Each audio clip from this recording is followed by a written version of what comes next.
On joue à un 2400, donc on va lui faire E4. Alors c'est 5, ok. La sicilienne, eh bien je vais faire cavalier F3 et je pense que je vais partir sur une alapine si je peux. Ok, bon du coup ça va être une alapine. Lui il fait les deux cavaliers comme ça. On va pousser, on va faire foula. Ok, foula ça. Prise, cavalier prend. Bon ça c'est de la théorie hein, de toute façon. Alors quand il fait foula tout de suite, je sais plus si je dois prendre tout de suite ou si je dois le laisser prendre. Alors il me semble qu'il faut réagir, mais je sais plus comment. Ok, je vais faire cavalier là parce que je protégerai mon fou et si jamais il me prend, je prends du pion. Ok, il fait ça. Bon, dans tous les cas, je vais faire petit roc. Et on va voir. Ok, donc là, il m'oblige un peu à prendre une décision. Je sais pas si j'ai envie de prendre parce que si je prends, il va prendre du fou. Je pense que je vais faire fou là.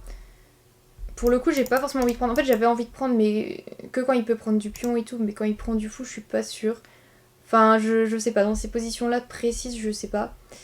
Après, je pense pas que ce que j'ai fait doit être... Enfin, je pense pas que c'est mauvais hein, ce que j'ai fait. Je vais faire ça, je vais faire tour C1.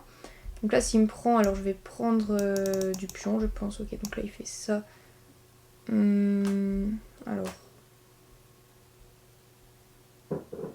Moi, je vais faire fou B1 pour faire ça après. Ok. Donc là, il me laisse pas le temps de le faire, mais je vais prendre son cavalier. Je vais faire fou B3. Ensuite, je vais replacer mon fou, je pense, pour ensuite mettre une pression sur sa dame. Voilà, on va faire ça basiquement. De manière tranquille. Ok, cavalier là. Tour C1. Donc là, je mets aussi la pression un peu partout. Alors là, je peux faire ça, je pense. Alors, je peux aussi penser à prendre. Ok, je vais prendre. Parce que du coup, s'il me prend, je prends. Il me prend, je peux prendre là-bas. Alors, le seul inconvénient, c'est que quand je prends là-bas, il fait ça. Et là, en fait, mon petit problème, c'est qu'après, il va me prendre mon pion à 2. Je vais faire ça d'abord, alors. Et s'il fait KC6, je pourrais pas prendre, évidemment, mais voilà, au pire, c'est pas grave. Là, s'il fait ça, c'est pareil, je pourrais pas prendre, mais je vais faire cavalier là. Je vais mettre un peu sous pression ces pièces. Je vais faire... Dame H5.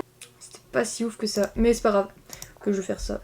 S'il me prend d'ailleurs, je peux peut-être prendre l'intermédiaire, mais je peux pas... Non, je peux pas faire n'importe quoi. Ici... Parce que s'il me prend avec le cavalier, j'ai ça. Et s'il me prend là, bah après j'ai la tour qui tombe.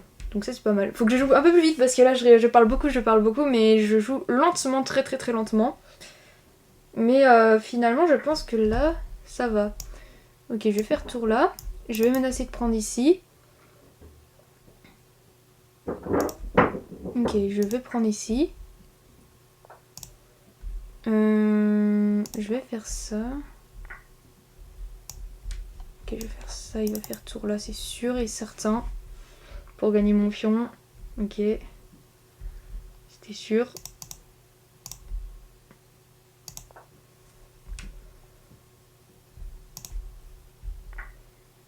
J'ai joué de manière très peu précise ici, mais bon, c'est pas grave. Faut pas se laisser déstabiliser quand ça arrive. Faut juste continuer à fond. Ok, tour là. Je vais essayer de lui mettre la pression sur son roi un peu. Ok, je vais prendre... Oh, je voulais pas faire ça, je croyais qu'il allait prendre de la tour. Ah, pitié, pitié, pitié. Bon bah, c'est bon pour abandonner, hein. C'est dommage.